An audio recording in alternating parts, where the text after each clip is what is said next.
আসসালামু আলাইকুম ওরহমতুল্লাহ। আশা করি সবাই ভালো আছেন।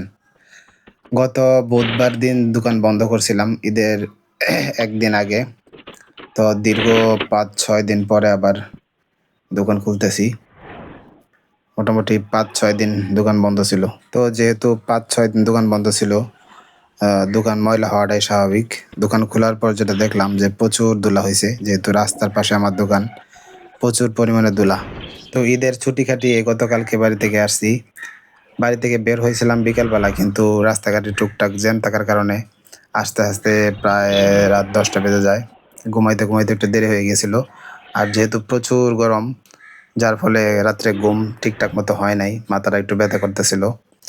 তো যেহেতু দীর্ঘদিন দোকান বন্ধ ছিল, আগে দোকানগুলা একটু পরিষ্কার করতে হবে। যদিও একদিনে পরিষ্কার করা যাবে না। তো আসলে দোকানপাটের ব্যাপার, তো ধুলাবালু অনেক চিপায় চাপায় ময়লা জমে গেছে। এটা আস্তে আস্তে পরিষ্কার করতে হবে, একদিনে আসলে ময়লা পরিষ্কার করা সম্ভব না।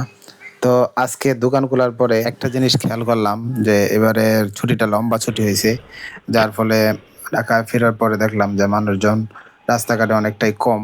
এখনো মানুষজন ঈদের ছুটি শেষ করে ঢাকায় ফিরে নাই।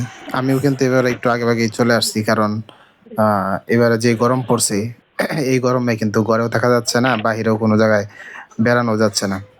তো চিন্তা করলাম বসে না থেকে ঢাকায় চলে যাই। তো এই হচ্ছে আমার ছোট্ট দোকান। এই দোকান থেকে আমার রিজিক আসে।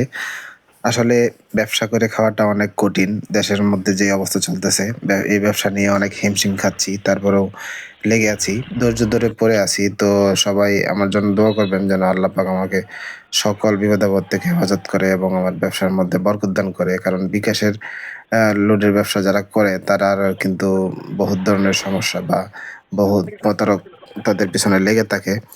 অনেকে অনেকভাবে বিপদের মধ্যে পালানোর চেষ্টা করে। আল্লাহ তাআলা যেন সকল আপদ থেকে আমাকে হেফাজত করে।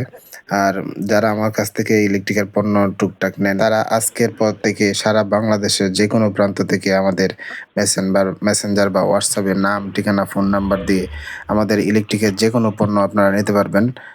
আমাকে একটি টাকাও অগ্রিম দিতে হবে না। তো সবাই ভালো থাকবেন, সুস্থ থাকবেন। আসসালামু আলাইকুম ওয়া রাহমাতুল্লাহি ওয়া বারাকাতুহু।